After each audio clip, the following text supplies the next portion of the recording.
every single person who tries is going to fail at some point in their life. And the difference between those who are successful and those that go back into a job is the people who are successful take that failure, they use it as a learning opportunity, and then they get back on their feet and they try again. And ultimately, it goes back to what you said early on. It's about tenacity. It's about perseverance. It's about resilience. It's all about pushing forward and continuing onward. Welcome to Give a Heck. I am your host, Dwight Heck, and for much of my life, lived my life in quiet desperation, wondering how I was going to pay the bills, take vacations, save for retirement, and one day wondering if I would get off the hamster wheel of life and have purpose. A life that most of society lives, which takes us to work, then home, then repeat, and pays us hopefully enough just to survive. The harsh truth that most live with more months than money and have no idea how to live life on purpose, not by accident. This ensures the mass majority are living not just financially broke, however emotionally and mentally as well due to financial pressures. In each episode, I will introduce you to thoughts, ideas, and guests that can help you to learn how you too can live life on purpose, not by accident.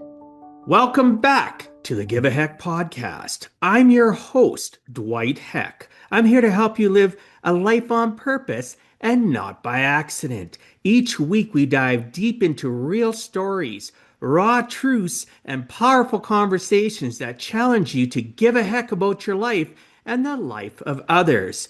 Before we dive in, I want to share something personal. Faith and resilience are often the difference between giving up and breaking through. Today's guest embodies both. His journey from homelessness and loss to building financial freedom is a powerful reminder that with faith and perseverance, anything is possible. Today's guest is Scott Curry, founder and CEO of Faith Roar and 4 other successful businesses, keynote motivational speaker, self-published author, and influential YouTuber with over 80,000 subscribers. His videos have inspired more than 2 million people worldwide. Scott's flagship business, Faith Roar, grew so quickly that he was able to quit his job and go full-time on YouTube in just 3 months, generating over $250,000 per year in profits. His story is one of overcoming illness, personal loss, and abuse, and turning those trials into triumphs. Get ready to discover how Scott equips others with mindset, strategies, and tools to rise above adversity and achieve success beyond what they imagined. I'd like to welcome you to the show, Scott. Thanks so much for agreeing to come on and share with us some of your life journey. Thank you so much. It's a pleasure to be on here, and I really hope your audience is inspired and motivated to get started on their journey, live a life with purpose, and just find more success than they ever dreamed possible, which is exactly what happened to me. Yeah, and I look forward to us getting into the depths of your origin story. I knew a little bit, but that's why I always have us have a conversation before I hit record so that I can find out more about the centric what's going on with a person, right? It makes it so much better of a conversation. We all have life challenges, and you've gone through your fair share, especially in 2025, which we'll get into. What I'd really like, though, is if you could share me your origin story from your earliest recollections. So what you're willing to share, obviously, what you're comfortable with, because I find that our lives we really disrespect our origin. It doesn't mean our life has to be our origin, but it always has clues as to who we've become today. And I'd appreciate if you could do that, share as much as you feel comfortable with about your origin to where you are today. Yeah, I appreciate it. I don't remember too much from my childhood. I grew up a military brat. We traveled a lot. I don't have a whole lot of memories prior to the age of 12. My dad he was a good dad, but he was also a little bit abusive. And my mom was amazing, solid rock in her life. Really, her biggest role was keeping my dad in check. And one of the things that we did by traveling all over the world, I mean, I went to high school in 3 different countries, Germany, Turkey, and Alabama. And through all of that, I learned a lot about dealing with different people and different cultures and understanding just all the different ways that people think. And ultimately ended up going to college at the University of Florida and went into business. Now, when I first went there, I went into engineering because that was what my dad was pushing me into. And then in my sophomore year, switched to business. My dad blew up, got angry, made me switch it back to engineering. And by my junior year, I was like, forget him. I'm doing my own thing and made it back to business. Ultimately, ended up graduating at the University of Florida, required a 2.5 GPA to graduate. And I graduated at the absolute best of my ability with a 2.53. And it was enough. I got my degree, but I am a straight C student. And through all of that, I just never really conformed to what I was told to do. And I tried to get jobs and I would get fired left and right. I can't even count the number of jobs I got fired from. One of my bosses actually told me straight up when he let me go, he said, Scott, you cannot be an employee. You suck at being an employee. You need to go run your own business. And the funny thing is, I had tried, but I had so much failure early on. My very first business, fresh out of college, I tried to take everything I'd learned in college and apply it. And so I went through and tried to create this incredible business plan. And I did my market research, my competitive research, my pricing research, product research, put the whole thing together. And at the end of the year, I had a huge pile of papers and no business. And I realized, well, that doesn't work. And it was really eye-opening for me to realize everything you learn in school and college, it's really designed to get you a job. And since I didn't really do that well in school, I didn't really do that well in a job either. And so it just wasn't working for me. I had to go find my own way. Tried a lot of different businesses, failed at most of them, but just kept on trying until I finally found one that worked. So you were a very tenacious person, though, right? My audience listening is probably some of them are probably laughing, others shaking their head because when I hear origins like yours and the research I did on you prior to us even recording, you're a tenacious person, and I find tenacity to be a superpower. And so many people do not realize that to be tenacious means you're also resilient, right? It can be the same thing. So, what a resilient person to go through that. I love how you put straight C student, right? It did not conform. I'm smiling about any of that is because at the end of the day, the most successful people that I've run into, that I've worked with, aren't necessarily university or college grads. And no offense to those that are, because there are businesses that are they're being run, corporations that are their CEOs or COOs, CFOs, whatever they're university or college trained, and good for them. But at the end of the day, I know more people that are C students controlling the knowledge, controlling the people that have all that knowledge, the scientists, the doctors, and again, I'm not trying to pigeonhole saying there isn't successful people in professions. I'm just saying, based on my research, based on my own observations, people such as you don't make good employees, just like me, are better off being self-employed, controlling our own life, controlling being the wind in our own sails, controlling the rudder, right? And the only person we can point at if things don't work out is ourselves in the mirror and say, do better, right? So I loved you sharing that. You know, it's interesting though. I've never heard anybody say that they don't remember a lot of their origin from before they were 12. But then when you added the fact that you were a military brat and went all over the place, I can just imagine, the cruelty of kids going through different schools too certainly couldn't have helped you. And our minds try to not remember things that are going to be traumatizing. So I appreciated you sharing that too. And then And last thing, yeah, go on. it's a blessing and a curse going through all of that because as a military brat, going to all these different places, on one hand, it gave me incredible cultural insight and the ability to work with a lot of different people. But on the other hand, it was kind of a curse because I learned never to make deep relationships with anybody, never to become good friends with anybody, because what's the point? You're just going to move and leave them anyway.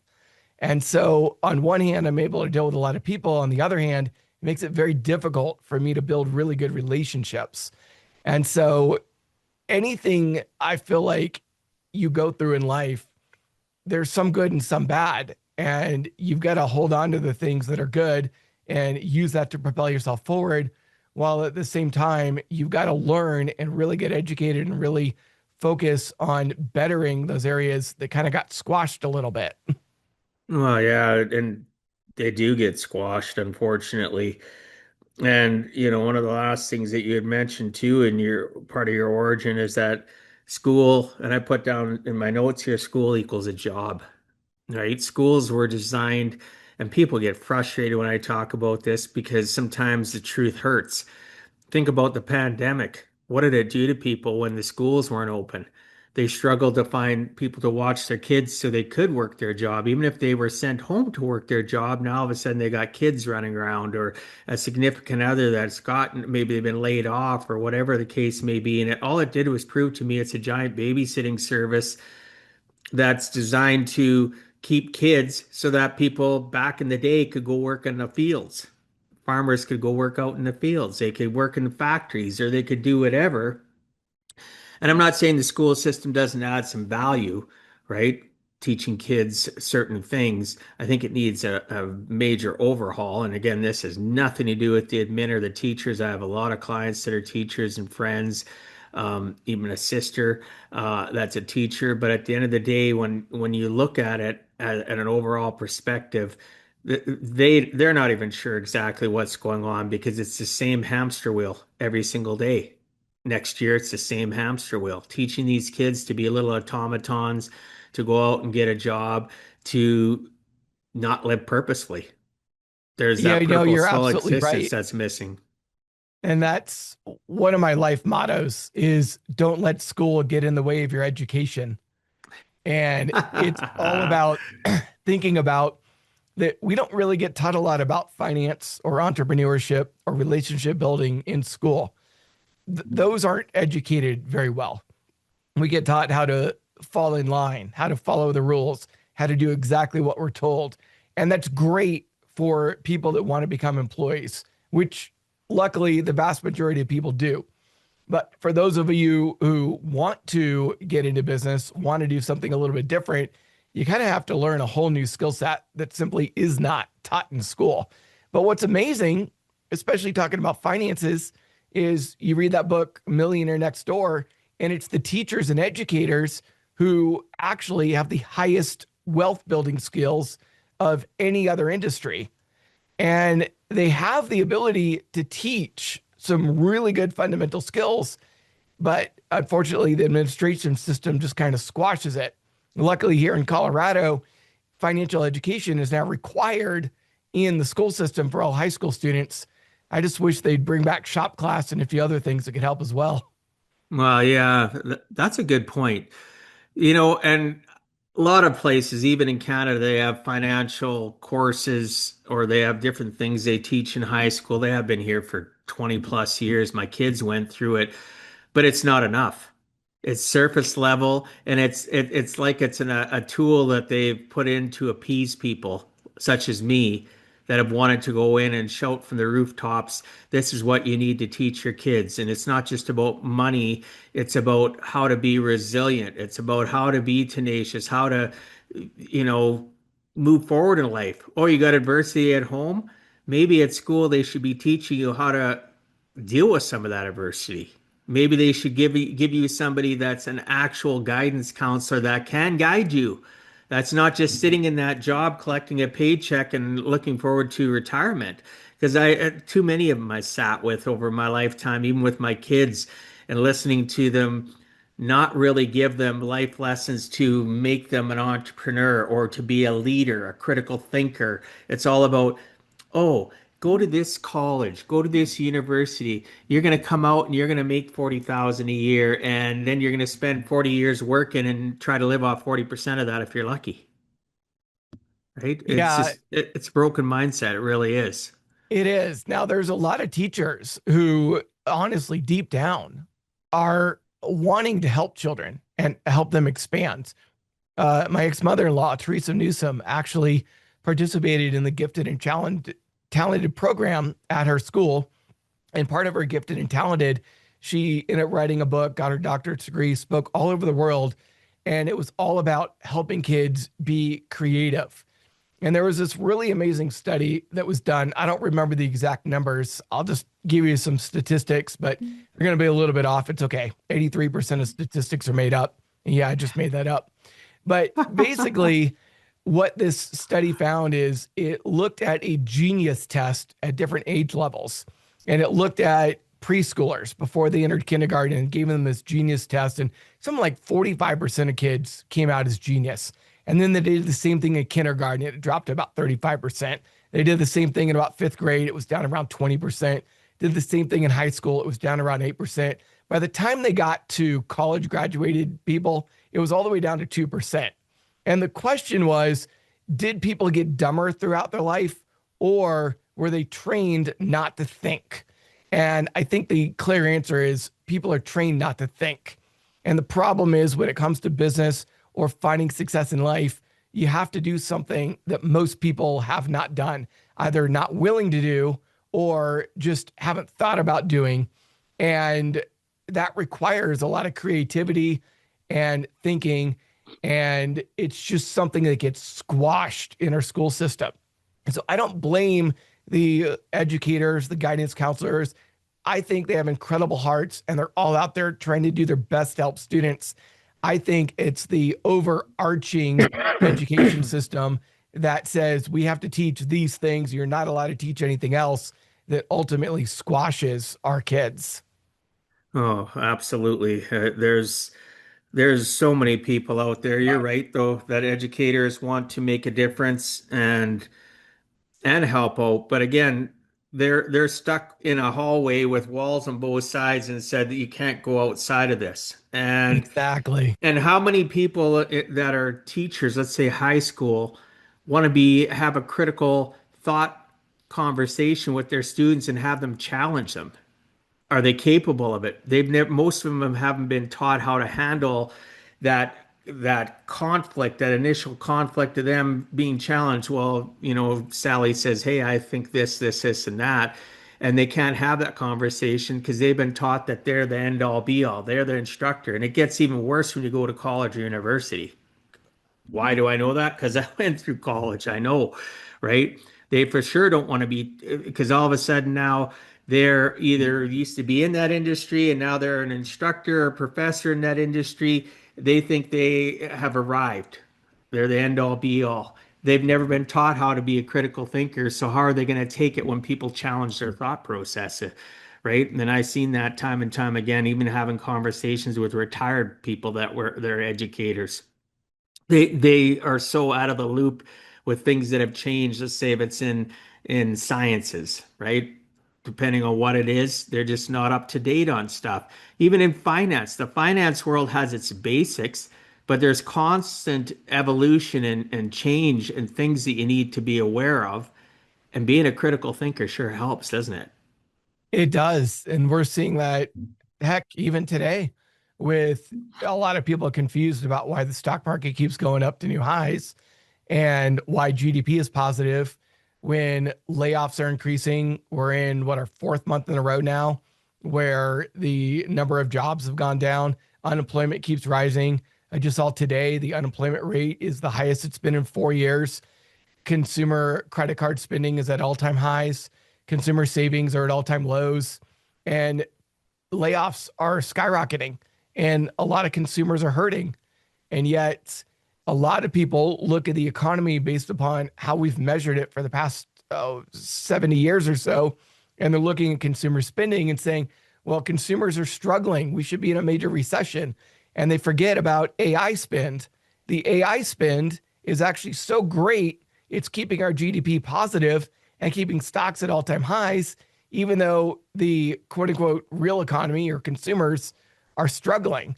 And so, like you just said, things in finance change all the time, and we have to constantly be keeping up with it.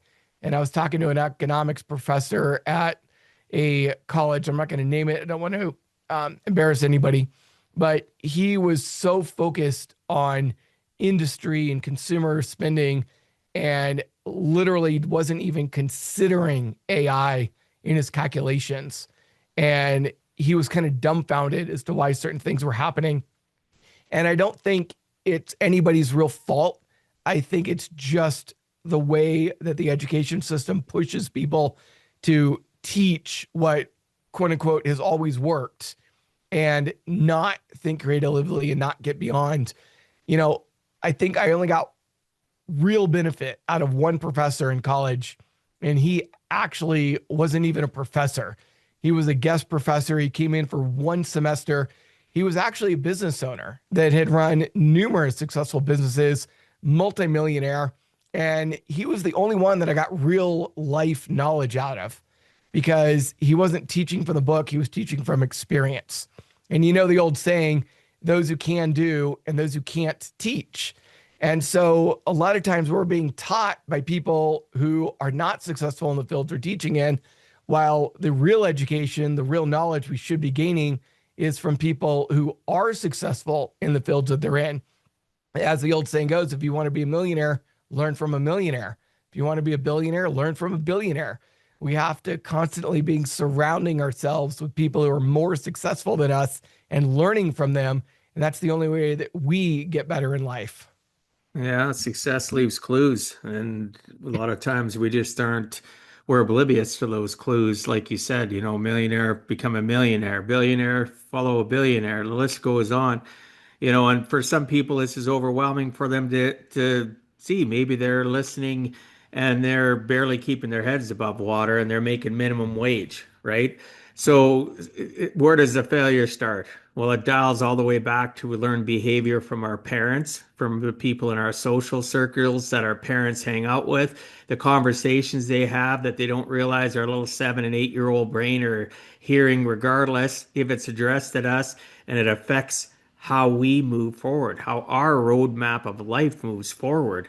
And it really, it's a societal change that we need more than just a school change. We need society to stop putting glamour on everything and commercialism in product placements in movies and TV shows, or these gurus on social media standing beside a rented Lamborghini and then saying that they're going to help you make 50 grand a week or whatever the case may be. It's just we have a societal issue, so we'll take it out from there. It's not just an issue with the education system, which is controlled by governments, which want to keep the people stuck. They don't want to keep them, depending on what kind of ideologies the government currently in power has, whether they're too socialist or too conservative, it causes challenges. And it's always about keeping the corporate and wealthy where they're at. And I look at what's going on in the U.S. You mentioned all those numbers. I have to follow it. I have lots of conversations with Americans, and unfortunately, to sustain, look at during the crash of '08 when all the housing crashes happened, and then they showed the market stabilizing '09, end of '09, beginning of '10 into 2014. Well, they were pumping money into Wall Street, $1 billion, right? Roughly a day. Why were they doing that? They were shoring it up, but yet the numbers showed everything was grand. My point for that is how long can AI sustain a GDP that isn't focused on the consumers and the people at the grassroots level, the ones that are really suffering? Like so to me, the job numbers they ebb and flow. They can go up and down. We have had positive job numbers now in Canada for the last couple months, and that's great. But at the grassroots level, those jobs don't do anything to the consumers or businesses that I'm helping that are suffering, right? All that does is make it so that interest rates possibly change, making it even tougher, right? Or making it better But you know what I mean? There's always a yin and yang. There's always a consequence to one thing over the other. And what is it sustainable? Yeah, absolutely. The nice thing, and this is something that took me a while to realize, uh, is that we live in a global economy. And a lot of my early failed businesses really focused locally and what could I sell to people in my city. And my whole life changed when I understood something somebody said in a brand new way. Many years ago, pre COVID, somebody told me something and they said, you are going to be paid based upon the value that you provide. Now, this came from somebody who did business consulting and he was charging $10,000 for one day in his house. And what he would do one day a month, he would have people pay him $10,000. He limited it to 10 people.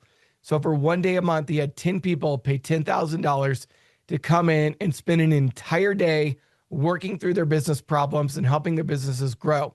The man made $100,000 per month working one day a month, $1.2 million a year working 12 days a year. And I looked at that and I said, great, how can I provide value to get to the point where people are paying me $10,000 for a day of my time? And I found it was really hard, if not impossible. And I had a lot of failure going after that. But everything changed when I actually started the YouTube channel and I started selling to thousands and thousands of people these very low cost items at like $10 a month. And what I found was it is much easier to get 10,000 people to give you $1 than it is to get one person to give you $10,000. And when I started thinking about that, started going global and started presenting to the US, Canada, UK, Australia, Germany, Singapore, all of a sudden, my business blew up and grew exponentially fast because I changed that mindset. I said, let's go worldwide. It may be a recession in one economy, but it's probably booming in another. And the desire to be financially free, the desire to better your life, even if it's a little small way, is universal. And when I finally figured that out, everything changed for me. Well, yeah, of course it would. One of the things, though, that, I want to go back to finding out some more about your origin and what you've currently shared with me earlier as well. We'll talk about that, what you've gone through this year. At one point in time, right, you were homeless, right? A couple times, and you faced incredible hardships. What of those experiences currently shape your identity, your ability to be resilient and tenacious? Can you tell me more about that? Yeah, we talked about people that get laid off and just the general fact that bad circumstances happen to people. And a lot of times, what I found, and this is a tough pill to swallow, is that no matter what happens to us, a lot of the results afterwards are dependent upon us, both in how we planned for it before it happened and what we did about it when it happened. So the first time I became homeless, it was because I had quit a job. I was going after a business. I was single. I didn't have kids, didn't have anybody to support other than myself. At that time in my life, in my early 20s, I was willing to take on a lot more risk than I am today supporting a family. And risk management is key when you're trying to better your life. And so early on, I was willing to take on a lot of risk, and the business just didn't work out. It failed. And I ended up becoming homeless. I couldn't pay my bills, got evicted from my apartment. And what I learned from that, and I didn't accept it at that time, I figured this out much later in life, is that had I been smarter around money and taken some of that early success I had and saved it rather than spending it, I probably could have gotten through that tough time in my business. But because I screwed up financially and didn't prepare for things to get bad, I ended up becoming homeless. And so I can sit here and try to blame and say, well, the business just didn't work out. It's not my fault. It was the economy, whatever. But at the end of the day, it really is my fault. It was my actions that led to that. And so learning from that and getting better, I think, is what's really changed now in life and some of my later businesses versus some of the earlier businesses where I was just gung ho, go for it, and whatever happens, happens. So life lessons are a good thing, though, right? Right? As long as you don't live in the mistake world. I hear that all the time. I made that mistake. I could have done this. Your inability to have action was also stemmed from the fact of lack of education, possibly lack of knowledge, or even sometimes I know I have that education, I have that knowledge, yet I'm not applying it. And it always comes back to action. Like I've been doing this is my 25th year of, doing financial planning and life skill coaching. And I still go back into the valley of despair. I still have challenges where I'm going, why wasn't I doing that? I teach this, I educate people, but I'm not practicing it myself. I think we get lazy, at certain points in our lives. We get comfortable. And, it's nice to hear your story. Terrible that you went through it, but admitting that, if you had saved some, maybe you had made it. So if somebody had encouraged Scott to, save 10%, you're doing really well right now, Scott, save 20%, right? Then live off the rest. You can still have a good stuff. And now that 20% can be your emergency fund, or maybe part of it is paying off some debt, or maybe some of it's being saved for retirement, but you have a nest egg or something that you can dive into instead of living in your car. Can I be honest with you? Sure. People did tell me that. I just didn't listen. I had a pride problem. And I find this true with a lot of people. And like I said, it's a tough pill to swallow. But I felt like I knew better than everybody else. I had this great business idea. It was going to work. Everybody telling me it was a failure. They were stupid. They were idiots. They had no clue what they were talking about. And I knew deep down in my soul this was going to work. And I went after it. And I didn't listen to those people who were trying to help me. And I really had to humble myself, especially later on in life, and learn, hey, I may not like what somebody's saying, but I better listen because they're trying to help me out. Yeah, well, pride can be a bad thing, and pride can be a good thing. I paint a wall and I stand back and I look, ooh, I did a pretty good job of that. You have pride in your work. But then we can be prideful in the way that you're talking about, and we don't let anybody else's thoughts in. Our brain overtakes any logic or any real rationalize. We rationalize everything. I've been there. I've had those businesses that I was going to be the next all be all, and oh, you don't know what you're talking about. I had people caution me, so I'm thank you for admitting that. We have outside influences that know more than us, but yet all of a sudden we know more than them. And it's a humbling experience to have a business not succeed, isn't it? It really is. And yeah, I think this is a turning point for a lot of people. I have spoken to a lot of people trying to encourage them because every single person I have come across ever has had incredible business ideas. Literally every single person I've ever met was really, really smart and genius business ideas. But very few people actually took action to make those businesses reality.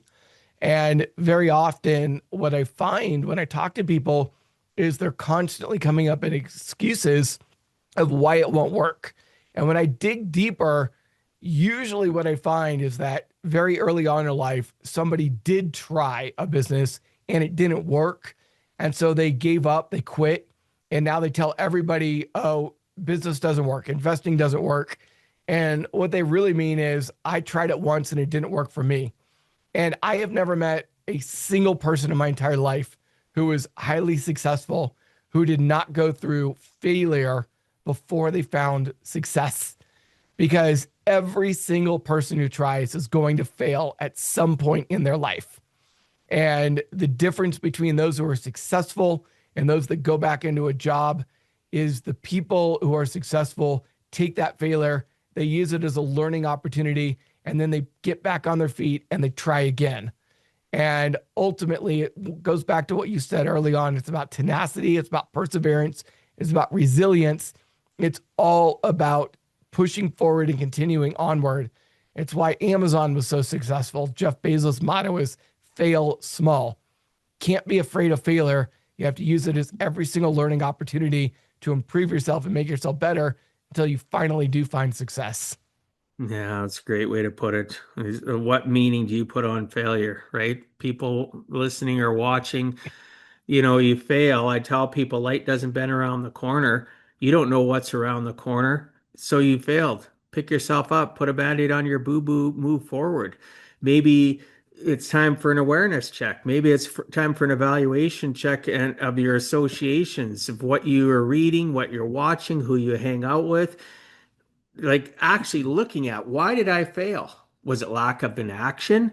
Was it lack of too much action and listening to people that really don't have my best interests? Maybe they're giving me information. Oh, you should, don't worry, just quit because their life sucks and they don't like their life, so they don't want to see their buddy, their family member, or whoever be successful. There's so many outside associations of noise that come at us. So if you're somebody listening or watching and you failed at something, good. That's a stepping stone, right? Obviously, I hope it wasn't a financial disaster for you, but sometimes in life you need to be aware, analyze your failure, and realize it's a stepping stone because around the corner where you can't see could have been your success, yet you quit too soon, right? Yeah, So there's something that's said in sales a lot that I've heard a lot of sales trainers and speakers talk on this is that it takes 100 no's to get your first yes. So you might as well get through those 100 no's as quickly as possible. And in life and business, it's the same thing. People go through about 5 businesses before they finally find that big successful one. So you might as well get through all those failures as quickly as possible so you can go on and find success rather than trying your first one at maybe 20 or in high school, not having success and then giving up and then coming back at 50 and going, oh my gosh, what am I doing with my life? Might as well just go for it and just keep trying and failing and trying and failing until you finally try and succeed. yeah, and for those of you out there that are saying, well, I'm at a full-time job, I can't just take that risk. Just ask yourself, what are you spending your time with after you're done work, right? If you're single, you should have lots of free time. If you have a family, obviously you got to do accordingly and spend time with your family. You should have core values where your faith and family are above work, but you still have a lot of free time that you can invest in that in that side venture and continue to grow. I know many people, many people that did things as a side hustle that's now their full-time hustle. They didn't have the ability just to leave their job, right? But sometimes it happens. Sometimes we can just leave our job. But my point for any of this is people, what do you invest in your time in? And if you really are somebody listening and really want to be your own entrepreneur or you want to accomplish something, maybe it's not even financially. Maybe you want to learn how to play the guitar, but every single night you sit and binge watch sports, television, drama, whatever for 4 or 5 hours, and then you go to bed. Imagine if you took 1 hour of that five, start playing around with the guitar, or trying that new hobby, or putting a little bit of research into the business you're interested in because you have some knowledge or an idea. How you invest in your time is basically what I'm getting at. Exactly. And throughout most of the world, football is the number one sport. Of course, here in America, football is a very different meaning than it does in the rest of the world. But regardless, a lot of people will watch football and they'll look at their favorite player. They know all the stats. They watch their favorite team. They watch all the games, drink beer, enjoy time with their favorite team. And the question is, if all that time you spent becoming an expert on your team and your favorite player had been spent trying to become an expert on how to run a business and how to find success in life, your life would look completely different. And just like you were saying, I started my business while I worked a full-time job. In fact, every business I've started, did it while I worked a full-time job. And it's very, very doable. Does it take some sacrifice? Yeah. You got to give up those football games. You got to give up maybe a little bit of time with your family. But in the end, the result can be worth it. And what I've found is even if you try and have failure, a lot of what you learn in trying that business, the sales skills you learn, the marketing skills, the people skills, and just the tenacity skills can actually make you a lot more successful in your career as well. I actually know quite a few people who tried a business, failed, but then all of those skills they built up led them into senior management at their jobs. And so success can be found in life a lot of different ways, but you're never going to find it if you never try. And you're especially never going to find it if you try, fail, and then you don't get up and try again.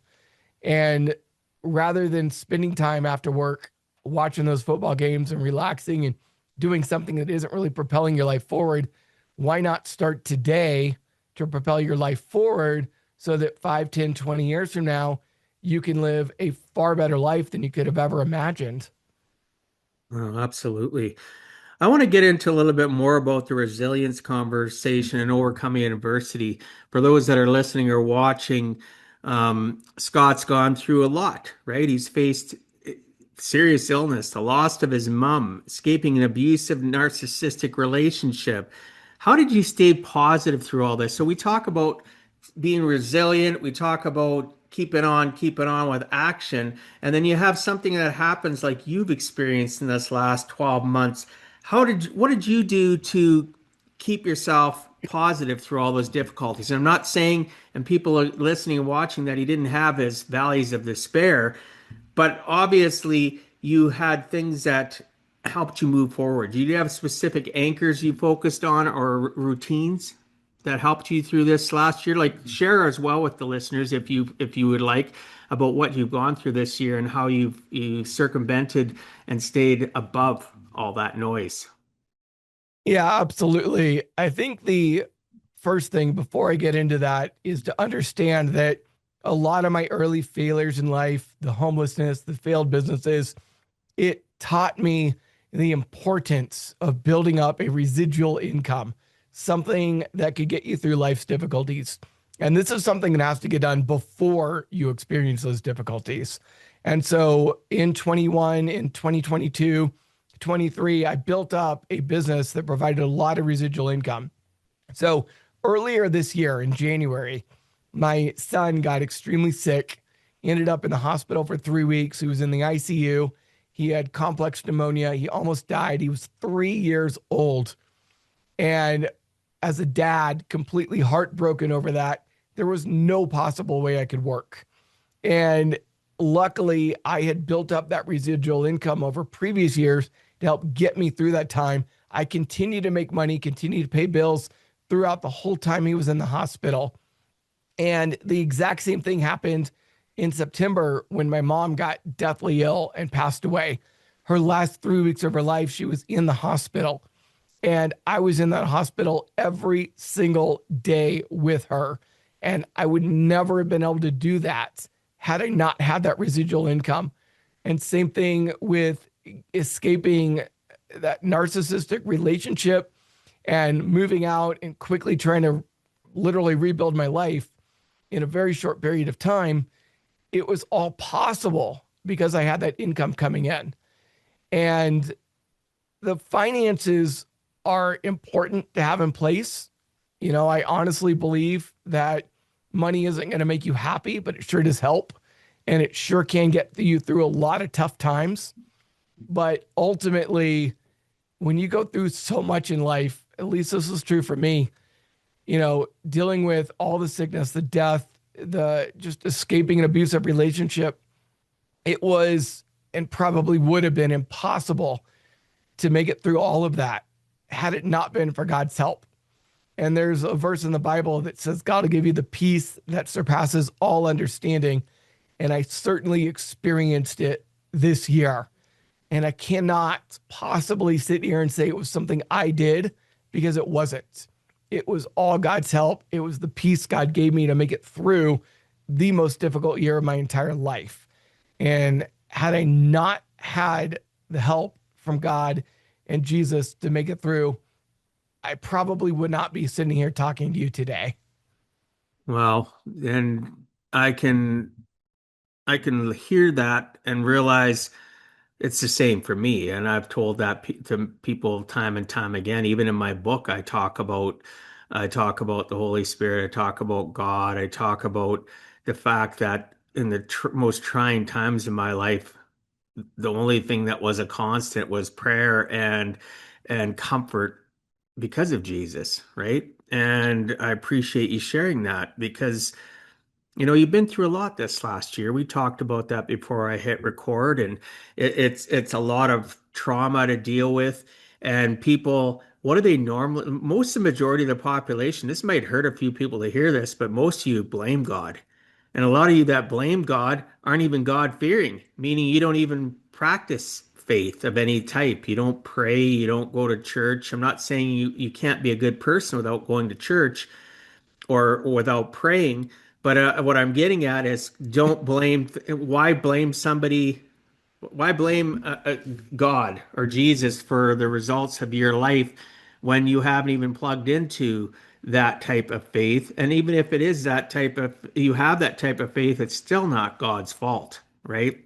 Of the And this is adversities and something, challenges that you're going through.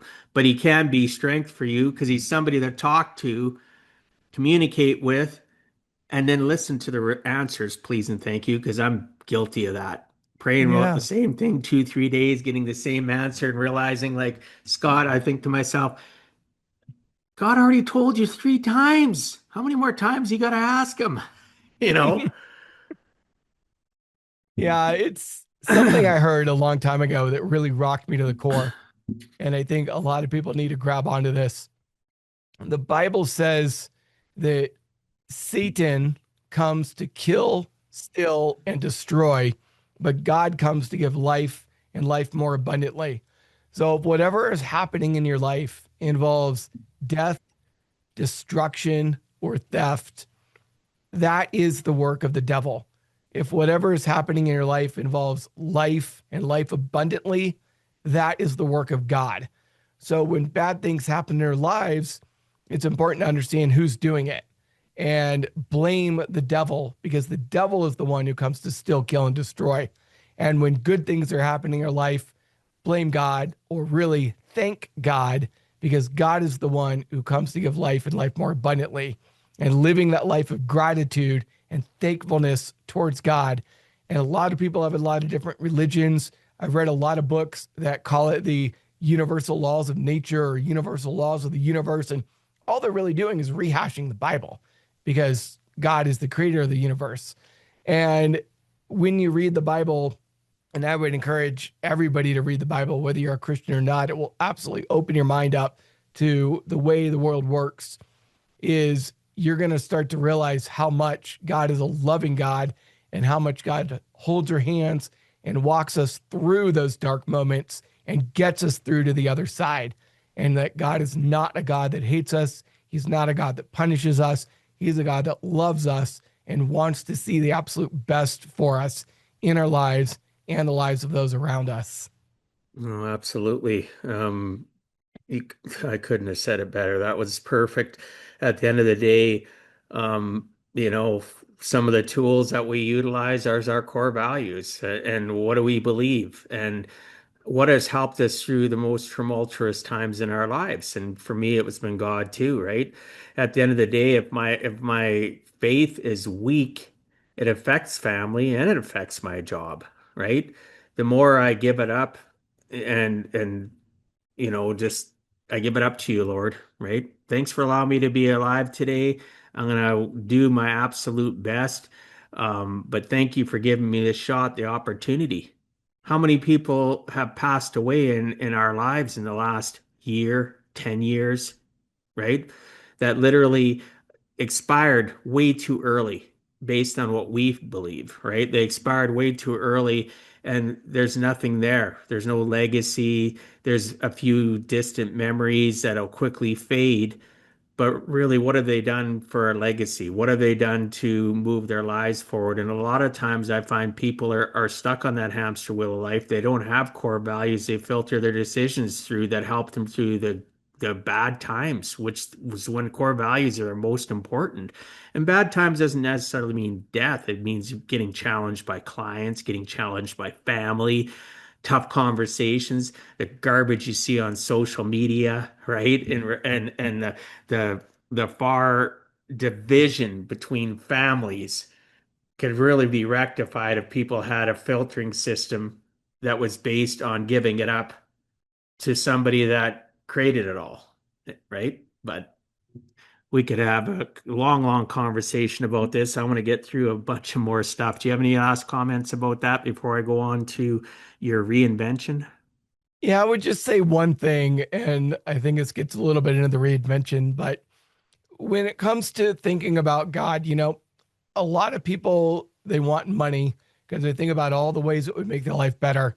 The nice cars, the nice house, the vacations they can go on, retiring comfortably, and all of that stuff is important.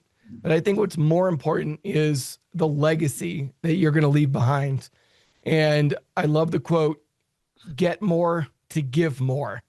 And one of the things that I've really tried to do is help out as much people as possible.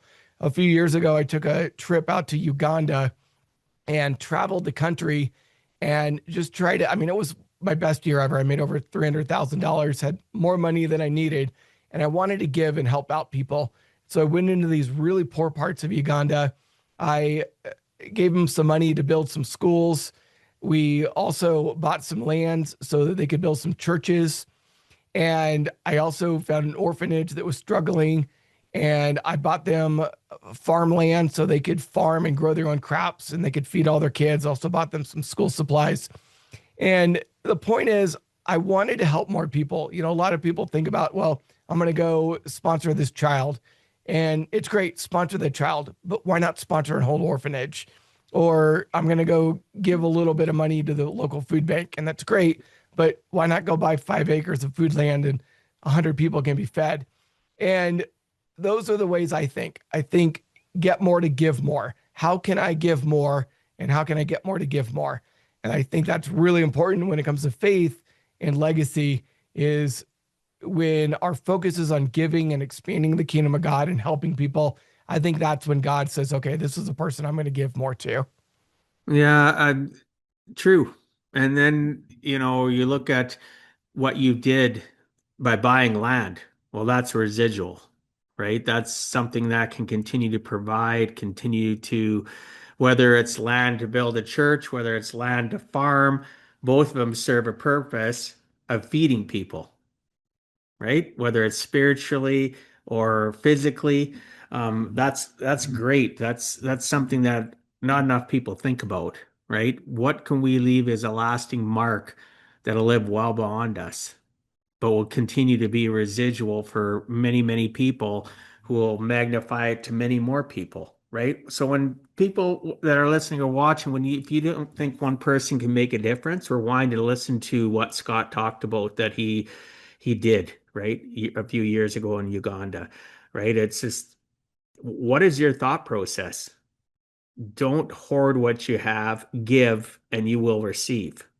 It just, time and time again, I've seen it in my life. The more I give, even when I'm hurting, and I really shouldn't be giving, I keep on giving. And then it comes, I don't know what day it'll be, but it comes back tenfold. It really does. Right. So Yeah, it does. let's get into, in 2020, you were a keynote speaker and, everything was happened and life got changed because of COVID. It drove so many people to lose their ability to bring in income, especially speakers. And we're forced online, right? You started your YouTube channel. Tell us more about your YouTube channel and what happened throughout that process, because you were still initially at Merrill Lynch, correct? Yeah, so I was at Merrill Lynch. I actually left Merrill Lynch sometime prior in 2012. And the Oh, reason okay. is my wife's twin sister ended up getting diagnosed with cancer and was only given 3 months to live. And we knew we needed to leave New York and go be with her to spend as much time as possible with her in the last few months of her life. And so we literally just dropped everything and moved out to Colorado to be with my wife's twin sister. And I don't regret that one bit. Now, I did end up finding another job locally here in town, ended up working for a finance company that was essentially building software to invest in the stock market. But the whole time I had a job.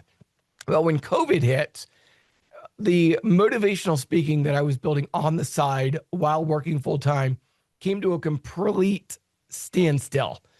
There were no live events, there were no speaking engagements. Everything was completely shut down. And I started thinking throughout 2020, how can I continue to help people or build a business when everything is shut down? One of the things I did is I tried to go online and I tried to put motivational speaking videos online. It did not work out. Nobody watched them. It was a complete and total failure. Around that time, there was a new charter school starting up. My kids were getting into school, and I decided, oh, this new charter school needs school uniforms. I'm going to go provide school uniforms for the school. And I contacted the school, and it was on a Friday. And I said, hey, I can provide school uniforms for the school. And they said, great.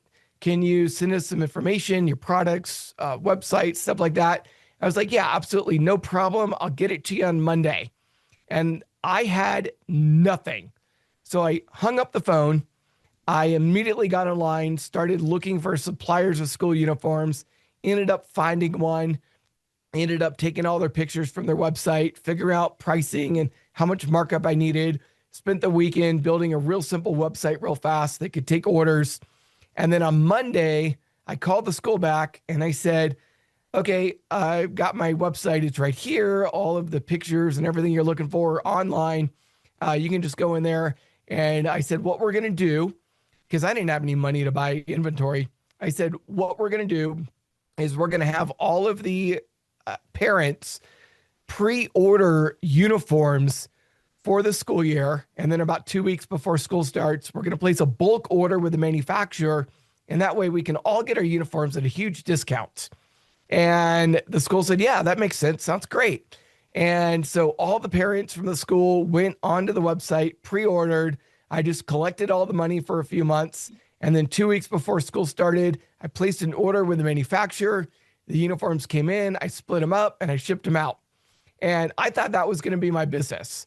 Problem is, I very quickly realized that the uniform business, school uniforms specifically, is very seasonal. It produced a lot of money for about 1 month out of the year, and then it was completely dead for 11 months. Not exactly a viable business. So I continued to think and try to figure out what I was going to do. And then I started realizing that a lot of people were going on YouTube trying to find stocks to invest in. And I said, hey, I've worked at Merrill Lynch, I worked at Morgan Stanley. I can actually provide information to these people and help them out. So I repurposed my YouTube channel, stopped the motivational speaking, started doing stock picks, and started reviewing actually what other YouTubers were talking about and providing a little bit of my own analysis, saying, this is what they said. Here's what I think. And people loved it. And the channel absolutely blew up because the timing was right. We had a lot of people sitting home from COVID, a lot of people getting invested in the stock market at that time. So starting that particular YouTube channel, it was about pivoting into the right niche that ultimately made it so successful. Wow, it's interesting how those little pivots or those little things change to make us realize, that wow, this is amazing. Oh, it's only 1 month of 12. Oh, what can I do next? The difference is people that are always reinventing and pivoting are always looking, even when they're successful in one venture, their ears are to the railroad track and they're listening for the next thing, right? So you could end up with multiple businesses like you have because you should have diversification in income, right? We'd all love it. Majority of us will never achieve it. But yeah, I go back to what you mentioned earlier about having that residual income and being able to take that time off, from your child being sick to your mom passing to going through divorce. Residual income is not a fallacy, people that are listening. It does exist. Just look at your cable company, look at your internet provider, look at your cell phone company. That's all residual income. They know they got you hooked, and why not you, And right? this is Why not? something that I had to pivot on as well. When I first started that YouTube channel, I was doing a lot of affiliate marketing.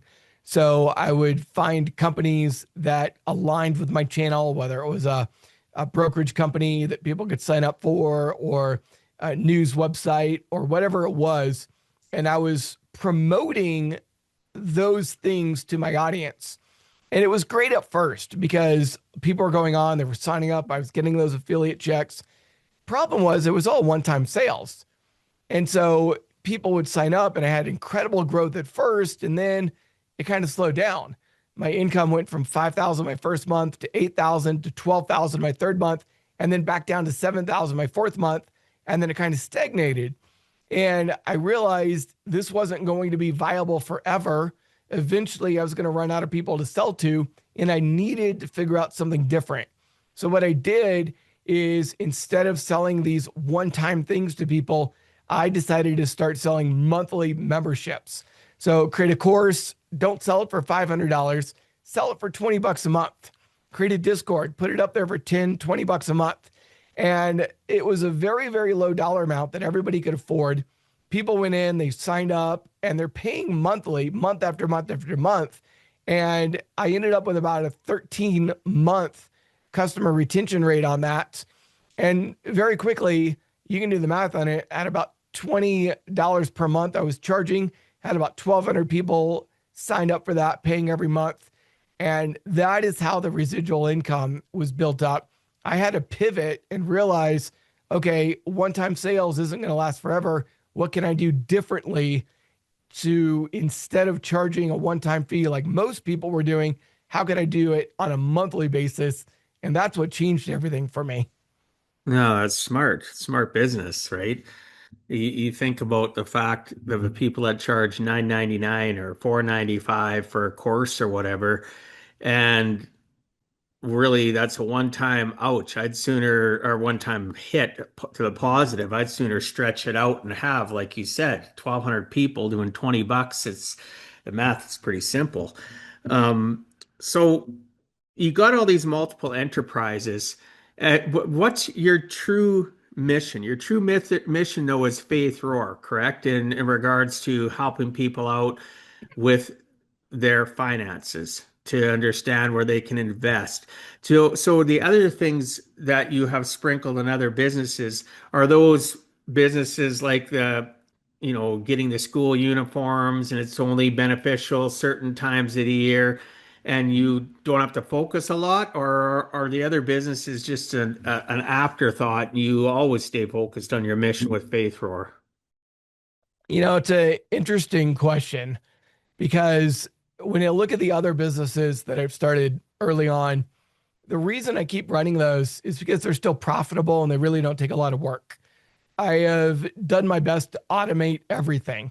So the websites are out there, people go on, they place their order, it goes through a system, gets fulfilled very easily.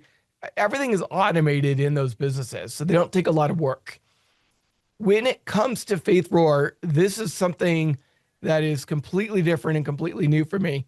The investing channel that I've got 80,000 subscribers on YouTube on is actually called We Profit Day and Night.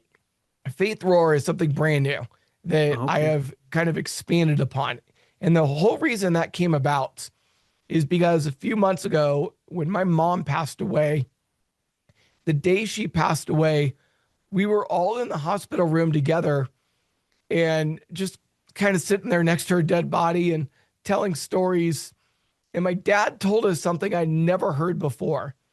He said that my mom only had one regret in life. And he went on to explain that when I was born, I'm the oldest of three children.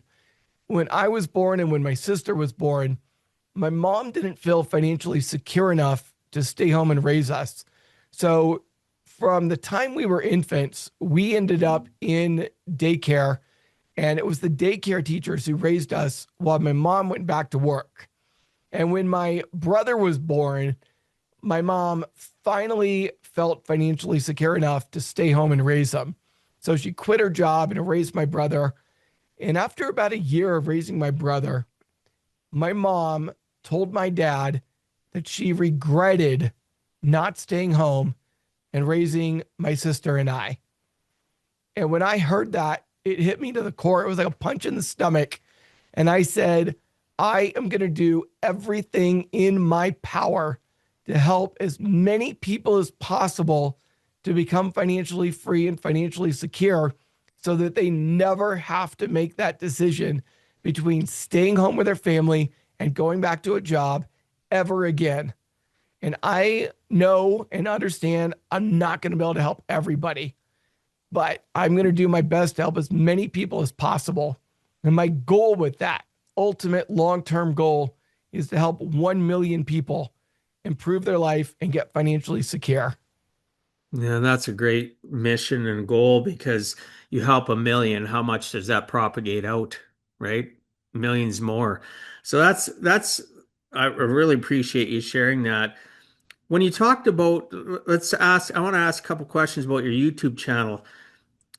What would you tell people if they wanted to replicate, not necessarily in your space, but your success? What practical steps would you give them then for creating that profitable YouTube channel? You talked about the fact you went from, you didn't want to sell, right? And then you use Discord and you're charging $20 a month. But what process would you help people? This is how you should get started. Is there any simple steps you were willing to share? Yeah, I would tell people this. A lot of people look at what I did on YouTube and they think I had some kind of overnight success, that I got lucky. And I don't know, maybe there was a part of that. But what a lot of people don't realize is that I worked my absolute butt off during those first 3 months. I was working 18 to 20 hours a day, literally getting 3 to 4 hours of sleep every single night for 3 straight months. I went and worked my full-time job. I came home and worked another full-time job on my business on the YouTube channel in order to get it started. That's how I found success so quickly. And the other thing I would say is don't wait for people to help you. A lot of people, when they get started on YouTube, they're trying to get monetized and they think getting monetized is the key to success. I was making money long before I was monetized. And at the end of the day, the YouTube ad revenue was less than 10% of my overall income. What I did is I went out and I found companies that had affiliate links that were within my niche that I could sell to. I also reached out to other YouTubers who had courses and products that they were selling, and I signed up as an affiliate with them. And then I started selling other people's courses and other people's companies, and that's how I made my money. I wasn't going to sit around and wait for YouTube to monetize me. I was going to go out and do what I needed to do to be successful and not wait for other people to help me out. And so I think the key is extreme hard work. You got to give it your all. And the second key is go make your own success. Don't wait for others to come and offer you a sponsorship or offer you monetization. Go out and start selling from day one. And if you can do that, I think that's going to be the key to find success. Of course, it's not going to happen that fast for everybody. I get it. It doesn't. I've got a lot of YouTube channels that aren't even monetized yet. It doesn't happen overnight for everybody. In fact, it doesn't happen overnight for most people. The timing just happened to be right for me on that one. But what I do know and what I have experienced by working with a lot of other YouTubers is that those people who stick with it, they post 3 videos a week, every week, nonstop. They market their channel on other platforms such as X and Facebook and Instagram. They go through, they do the research, they get good SEO in their descriptions, they put in the work, they eventually find success. It doesn't always happen overnight, but eventually they find success.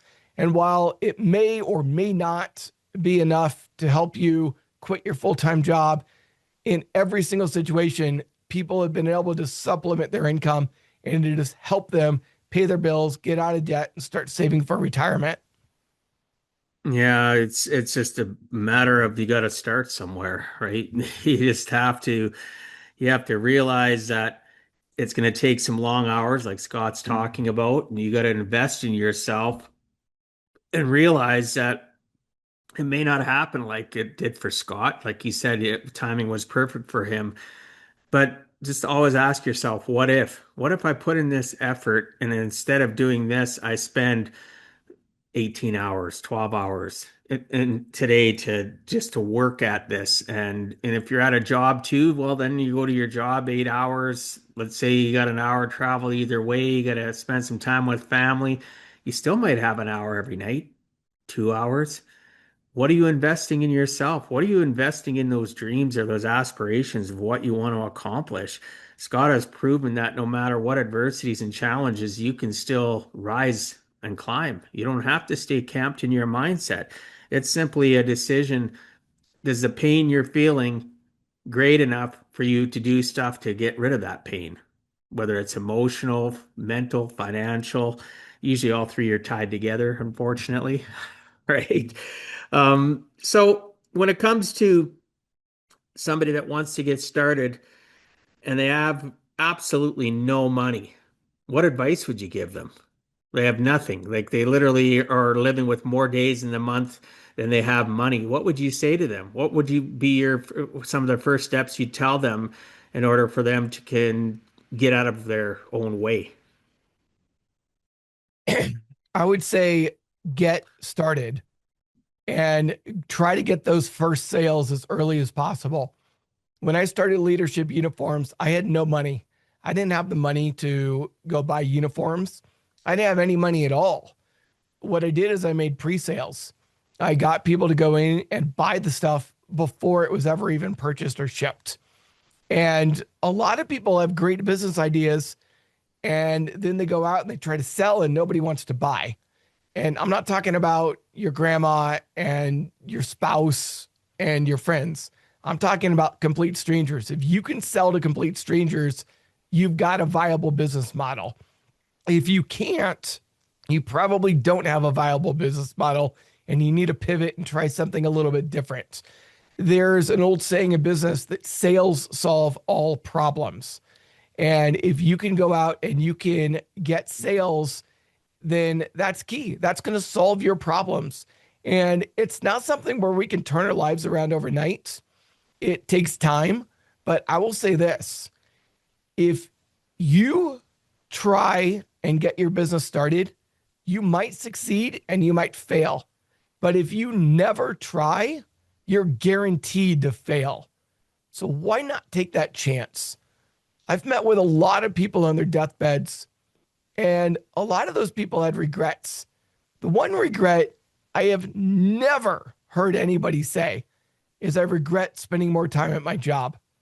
I've heard a lot of people regret not spending enough time with their kids, and I've heard a lot of people regret having a business idea and never trying.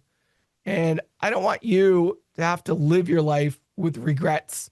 Get out there and try it. You got nothing to lose. You don't want to be that person either that all of a sudden something you've had a desire burning in your heart and percolating between your 6 inches and you find out somebody else has done it 3, 5, 10 years later. And even then, when it's just at the cusp and there, let's say there's, oh, I've thought of that too, doesn't mean that it's so overcrowded that you still can't do your idea. Use that as a catalyst. If you know somebody that's done something or doing something, you're not the first person, Scott, that's doing, maybe you're doing it in a different fashion, a different way, but you're not the first person on YouTube to discuss about stocks and money, right? You just aren't, but you're unique in what you did and how you delivered. And you didn't let that stop you. Oh, it's too noisy out there. I'm not going to do that. Instead, you believed in yourself. So my point is, people believe in yourself. And if you have people around you that are constantly negative and saying, "Oh, Scott, Dwight, don't do that. Just stay at your job. Just be satisfied." That is such a terrible word. If I've had a good meal and I feel satisfied, great. But when it comes to life, I don't believe that you have to be satisfied. You can go and achieve more. Now, those listening and watching, if you're completely happy where you're at, you have no discourse, you have no strife, you have no tribulations, great. Appreciate you in your life. Enjoy it to the fullest. Enjoy the journey. But those that listen to my show, most of you are listening because you want some hope, faith. You want some drive.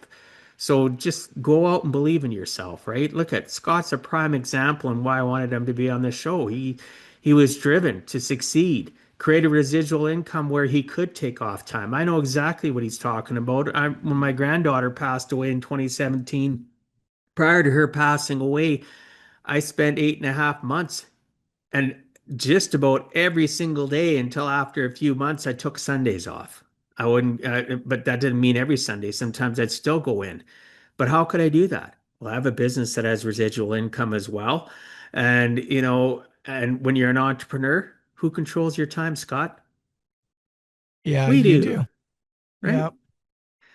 So, Scott, this is going to be the last question, and we're going to wrap up the show. If you could leave our listeners with one final piece of encouragement, something from your own life, proving it's always worth giving a heck and never giving up, what would that last piece of advice be?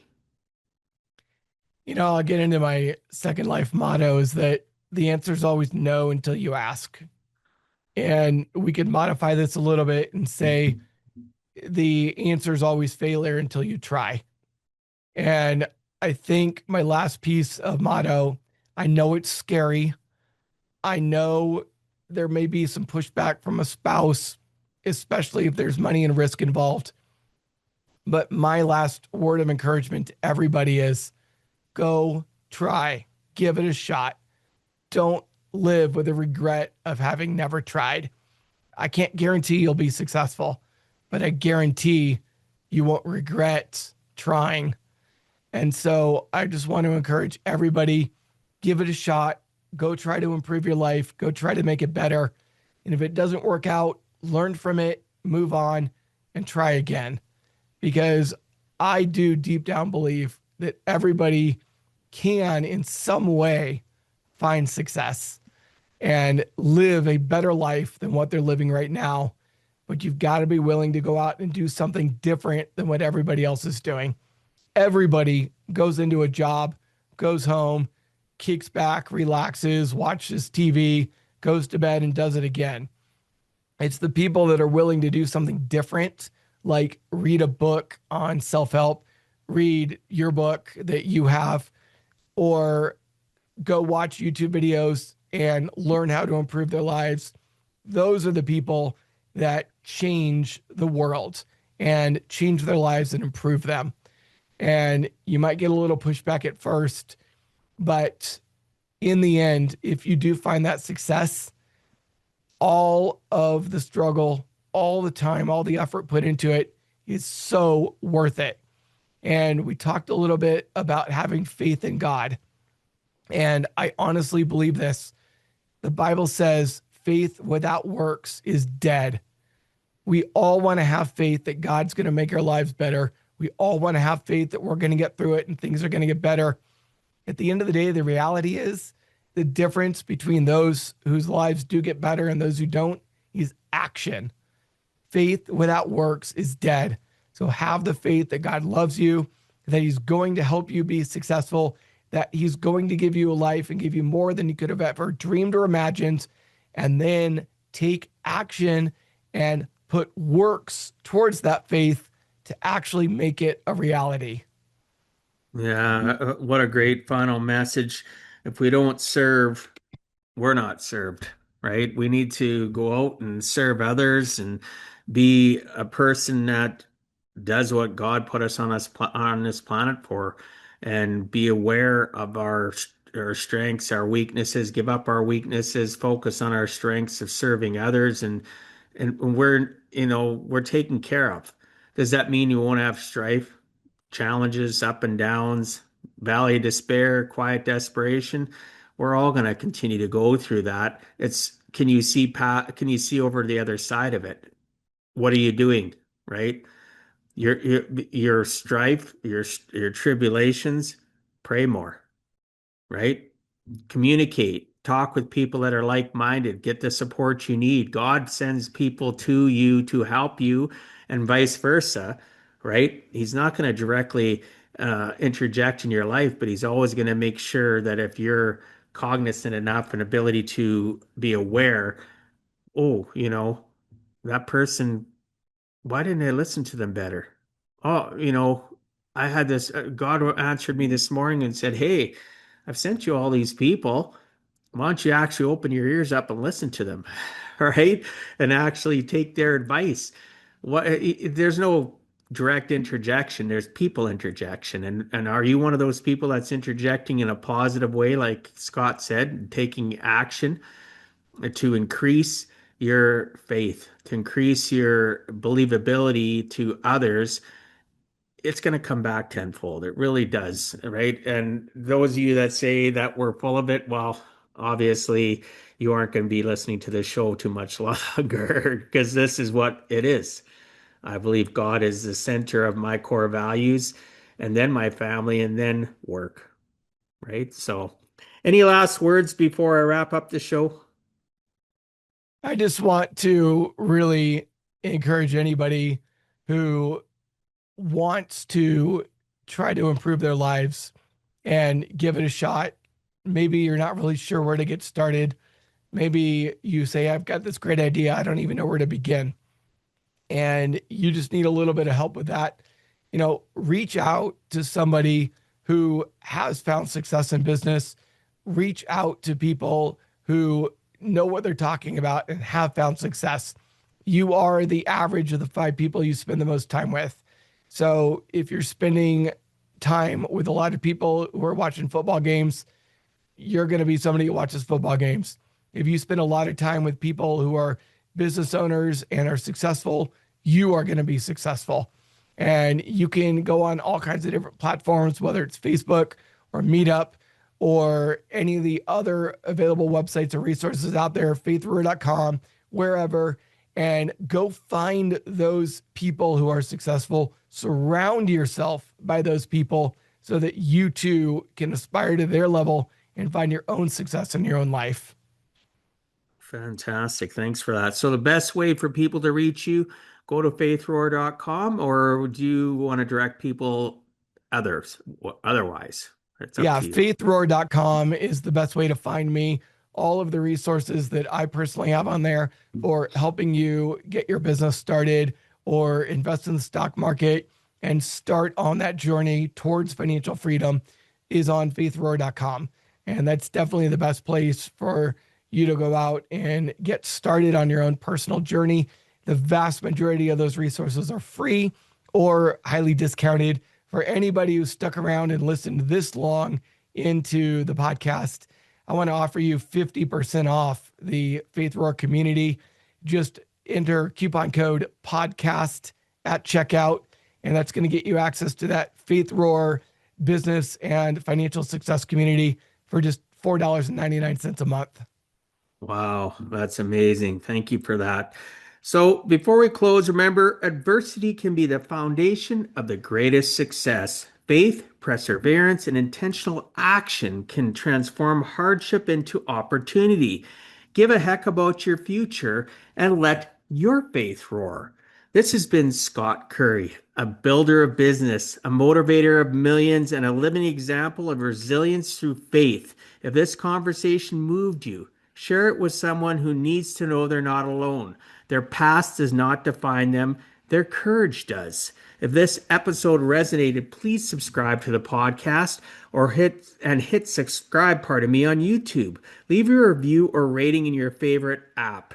Like, comment, and share this on social media as well. Every review and share helps amplify voices like Scott's and reminds others that financial freedom and resilience are possible.